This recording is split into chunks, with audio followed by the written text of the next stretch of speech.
Hello दोस्तों, आप देख रहे हैं नवीन भोजपुरी 26। तो दोस्तों काफी ज्यादा कमेंट आ रहा था दोस्तों कि आखिर अक्षरा सिंह एक फिल्म का कितना पैसा चार्ज करती है, कितना रुपए लेती है। तो इसी बात पे मैंने सोचा कि काहे ना एक वीडियो बना देता हूं। तो दोस्तों आइए जानते हैं कि अक्षरा सिंह एक फिल्म का कितना पैसा लेती है। तो दोस्तों आपसे एक रिक्वेस्ट है, प्लीज वीडियो को लास्ट तक देखिएगा और एक लाइक और सब्सक्राइब जरूर कर दीजिएगा।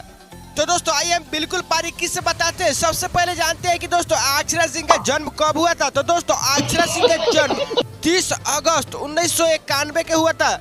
जो अभी बात की जाए तो अक्षरा सिंह 32 साल की है और यही 32 सालों में दोस्तों भोजपुरी में काफी ज्यादा नाम कमा चुकी है और काफी धरती से जुड़ी हुई कलाकार है दोस्तों, और काफी ज्यादा तबाही मचा चुकी है भोजपुरी इंडस्ट्री में।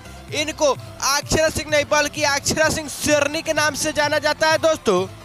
तो दोस्तों सबसे पहले जानते हैं कि अक्षरा सिंह एक सॉन्ग, एक वीडियो करने के लिए आखिर कितना पैसा चार्ज करती है। तो दोस्तों अक्षरा सिंह एक सॉन्ग करने के लिए कम से कम 80 से 90 हजार रुपए चार्ज करती है दोस्तों। और वहीं एक फिल्म करने का दोस्तों, वहीं बड़े क्रिएटर के साथ एक फिल्म करने का दोस्तों इनका चार्ज है दोस्तों 2,25,000 से 30,000 दोस्तों। अगर अक्षरा सिंह का फैन है तो कमेंट में जय हिंद जरूर लिखिए।